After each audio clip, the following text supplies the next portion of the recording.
Күнекмелер вакытында урамнарда, учреждение уйышмаларда барыгызның да игътибарына ия булмаса, һава тревогасы кебек сигналлар яңгыраса, куркырга кирәкми, бу бары тик өйрәнүләр генә. Аның максаты халыкны теге яки бу хәлләрдә үз-үзләрен дөрес итеп тота белергә өйрәтү.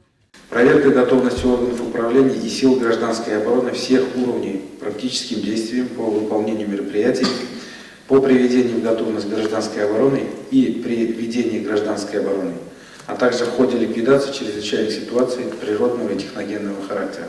Сегодня в 6 утра. Бүген иртәнге сәгать 6-да тревога сигналы алынды. Ул күнекмәләрнең башлануы турында иде. Сигналы штаб күнекмәләрендә катнашучы җитәкчеләргә җиткерелде. Һәм ул гражданнар оборонасы җитәкчесе район башлыгы расланган эш планы буенча башланып китте. Муниципального района руководителем гражданской обороны.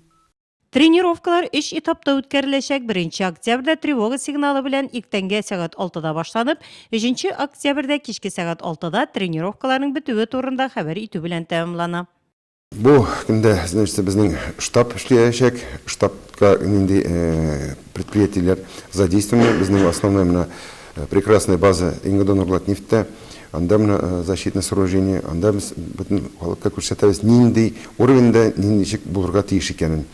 Һәм шулай отрабатывать бөтен оперативный документациялар и день открытых дверей дигән безнең гарнизонның частьләрендә приглашайтабыз специалистларны, аларны күрсәтәбез нинди техника, вооружение да бар и нинди техник белән без киләбез ярдәмгә. Первый. Готовность населения в области гражданской обороны.